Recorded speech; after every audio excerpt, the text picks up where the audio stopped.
Yeah, I'm not done yet.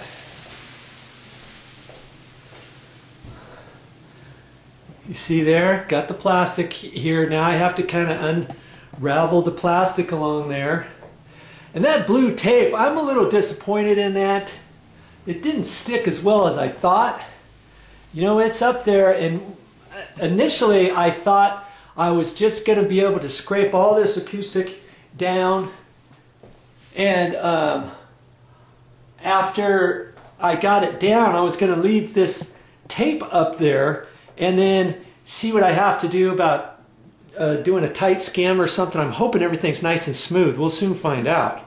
And then prime and paint without taking this plastic down and that tape. But you know, with the acoustic on there, the line wasn't very straight, and so some places I was up, down, and I had to do little pieces, you know, 2-foot long pieces of tape, and then put the next one up, the next one up, the next one up, and all that. And so what I'm probably going to end up having to do, and plus when I scrape this down, there's going to be a little lip over there at the top of the tape line. So probably what I'll do is remove the tape and just, you know, get up there on a ladder and loosen that up and then lower that down maybe 1 or 2 inches and then retape it, put some more tape up there, and then finish off the ceiling. And then when I get ready to cut in, then I'll just have to see if I want to put a new tape line up there and then raise the plastic on up to the ceiling line again. You know, lots of stuff you've got to do, and I still have to take this ceiling fan down, but I left that light so that I could work up here. And see, I'm going to drape everything down. Now you know why I taped that 9-foot piece of plastic down there, because that's going to be my floor. And see how hard it would have been to try to hold that tape and the plastic up there next to the other plastic and then tape that after everything was done. That's why I tried to do it first. Then I'll unroll that, and then once I flop this plastic down on the floor, then I can tape the other line. So I'm going to have a big old box, a U-shaped deal here. And right where the door is, what I'll probably end up doing is slitting the plastic and maybe putting another piece of plastic up there like a fold or something.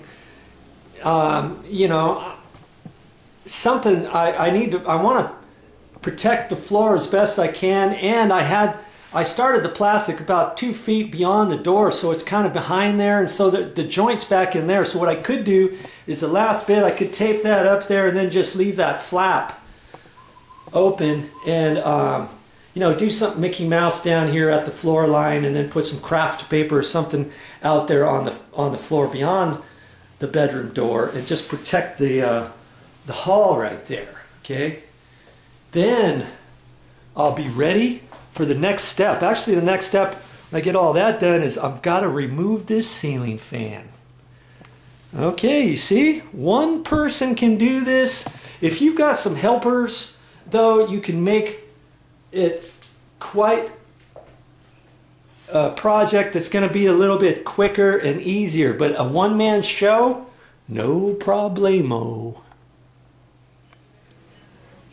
Okay, so as for that tape line up there, what I'm going to do is I'm going to get up there and double check some different things. And I've got some regular masking tape, and if you still have some more blue tape, which I hope you do, you don't want to run out in the middle of your project, I'm going to put some more tape up there, because the last thing I want is for that acoustic spray, that popcorn ceiling, to start flopping down and pull my plastic down. Now see how I have it draped over this here? What I'm going to end up doing is, I don't want it draped like that. I'm going to end up pushing this back like this. Okay? And then I'll have to tape it or do something, because when that falls, I want it to fall down flat.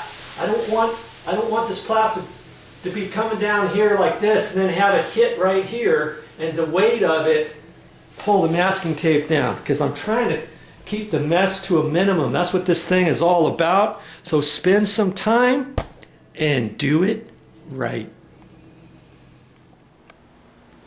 Well, that's what I call a Hudson sprayer. Just like a weed sprayer, and I just filled it up with water, and I'm going to spray that up here. See, I got the ceiling fan down, I got everything done, and as a matter of fact, I went ahead and put some craft paper down here so that when the popcorn ceiling falls down, hopefully it, you know, most of it's going to fall into this big wide open area down here in the middle. And then I'll be able to kind of like scoop it up into bags or a garbage can or something like that and not have to rip the plastic down here. You know what I mean? So that's my plan anyways. And here's my little door opening here. I've got that all situated. I got plastic back up through there, so I should be pretty good to go. Now, the last thing I want to do is put too much water up there. So I'm going to spray a little bit up there, and I'm going to do some test spots before I get it too saturated.